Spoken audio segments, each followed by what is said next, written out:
Well, as I'm sure you know, world leaders are in Washington for NATO's 75th annual summit, and Ukraine is one of the biggest topics being discussed. Joe Biden announced that NATO would be committing 5 new strategic air defence systems to Ukraine, and they've now brought China into the mix, labelling it a decisive enabler of Russia's war against Ukraine. NATO Secretary-General Jens Stoltenberg said that the message sent from NATO from this summit is very strong and very clear, and we are clearly defining China's responsibility when it comes to enabling Russia's war.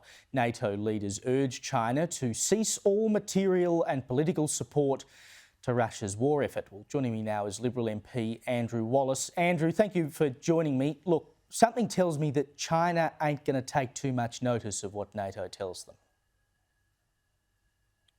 Well, I mean, look, Caleb, thanks for having me on the show, but it's incredibly important that the world leaders, leaders from NATO, are pressing the case against China's involvement in the Ukraine war.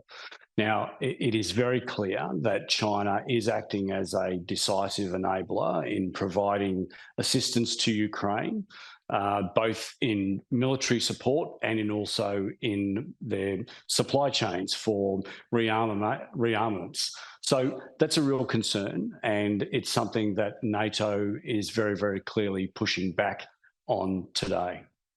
Well, they should be, but I suppose the question is, how much can you expect any of this to change? China and Russia have been sidling up to each other for a long time, and as much as the more that we rightly push back against Russia, it only sort of tends to embolden the two countries. I mean, you tell China or Russia what to do, they tend to do the exact opposite. That's not to say that we shouldn't be speaking out, but it feels a bit like you're whistling in the wind sometimes. Well, I mean, it's very important that Western countries are defending the rules-based order. We know that the United Kingdom, European countries, and of course the United States are providing material support to Ukraine, whilst the Australian government's support of Ukraine, it has to be said, has been utterly disappointing since Labor came to power. Now, when the coalition was in government, we were the largest non-NATO contributor to the Ukraine war effort. And since then, the Australian government has dropped right down that ladder board in their support. Effectively what we've been doing since the change of government is, Richard Marles has been going out the back into the back garage and seeing what sort of surplus stock the ADF has got, and then offering it to Ukraine. It's really been utterly pathetic as it has been in relation to pushing back against the Houthis in the Red Sea, where we haven't even sent a ship.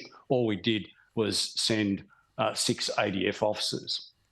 I mean, I know why we didn't send a ship to the Red Sea. It's because we don't have one to send, basically, which is an indictment upon... So go on.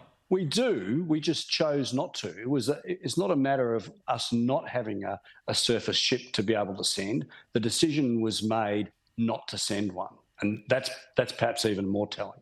Why do you believe that Labor has reduced its support for Ukraine?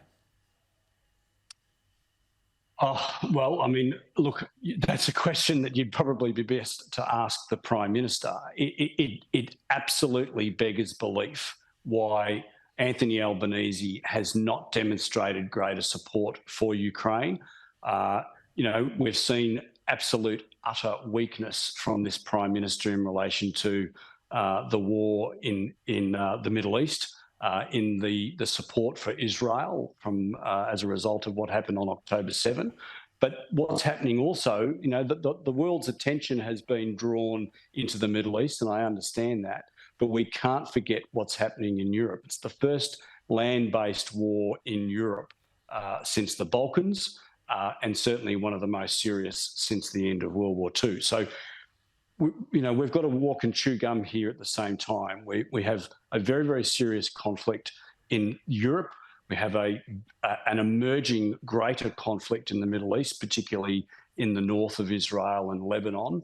And of course, the tensions are continuing to rise in the South China Sea and in and around Taiwan. We've seen, once again, People's Liberation Army, Air Force taking belligerent action in the Taiwanese Strait just very recently.